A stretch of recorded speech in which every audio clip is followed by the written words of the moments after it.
आज हम स्टार्ट करेंगे हिंदी। उसका पहला पार्ट है एक कविता। यह कविता लिखी है मुरारी लाल शर्मा ने, जिनको हम देशबंधु नाम से भी जानते हैं। He is very famous poet. इसका नाम है वह शक्ति हमें दो। वह शक्ति हमें दो दया निधे, कर्तव्य मार्ग पर डट जाएं। इस कविता में हम भगवान से प्रार्थना कर रहे हैं। दया निधे मतलब भगवान ईश्वर से हम प्रार्थना कर रहे हैं कि जो हमारा कर्तव्य है हम उसी रास्ते पर हम हमेशा डटे रहें। पर सेवा पर उपकार में हम, पर सेवा का मतलब दूसरों की सेवा, पर उपकार दूसरों के लिए हम उपकार करें। हम जग जीवन सफल बना जाएं। जो हमारा जीवन है हम दूसरों की सेवा करके, उपकार करके हम उसको सफल बनाएं। हम दीनहीन निबलो विकलों।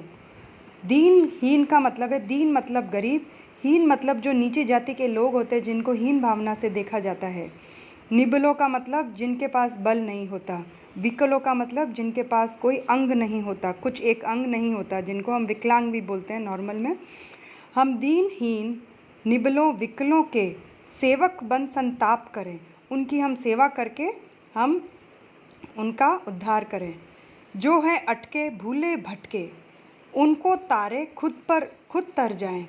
जो अटके हुए हैं, जिनको रास्ता नहीं मालूम है, जो भूले भटके हैं, जो समझ नहीं आता, जिनको कंफ्यूज हो जाते हैं, उनको हम तारे, यहाँ तारे का मतलब स्टार से नहीं है, यहाँ तारे का मतलब है पार करवाना, और खुद तर जाएं।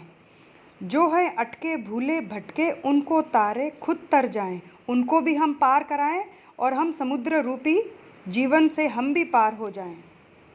छल दंभ द्वेष पाखंड झूठ। छल का मतलब धोखा, दंभ का मतलब घमंड, द्वेष का मतलब ईर्ष्या जेलसी, पाखंड मतलब दिखावा, झूठ का मतलब तो आप जानते ही हैं। अन्याय से निष्दिन दूर रहें। इन सभी चीज़ों से, छल दंभ द्वेष पाखंड झूठ अन्याय से हम निष्दिन का मतलब हर रोज़ हमेशा प्रतिदिन दूर रहें। जीवन हो शुद्ध सरल अपना। हमारा जो जीवन हो एकदम प्योर और इजी होना चाहिए। हम उसके अंदर छल कपट ना रखें, द्वेष भावना ना रखें, ईर्ष्या ना रखें, बनावट ना रखें, दिखावट ना रखें, एकदम इजी और प्योर।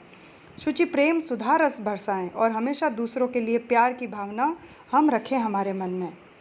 निज आन बान मर्यादा का प्रभु ध्यान रहे, अभिमान रहे। हमको बाकी किसी चीज़ों का घमंड नहीं करना है, बाकी कोई हमारे घर, हमारे कपड़े, हमारा पैसा, किसी का घमंड नहीं करना है। हमको घमंड किसका करना है?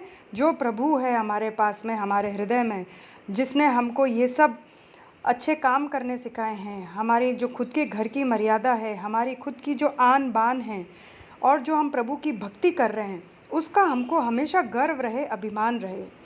जिस देश जाति में जन्म लिया, बलिदान उसी पर हो जाए। जिस मातृभूमि पर हमने जन्म लिया है उसी के लिए हम अच्छा काम करके और उसी के लिए हम अपना बलिदान कर दें।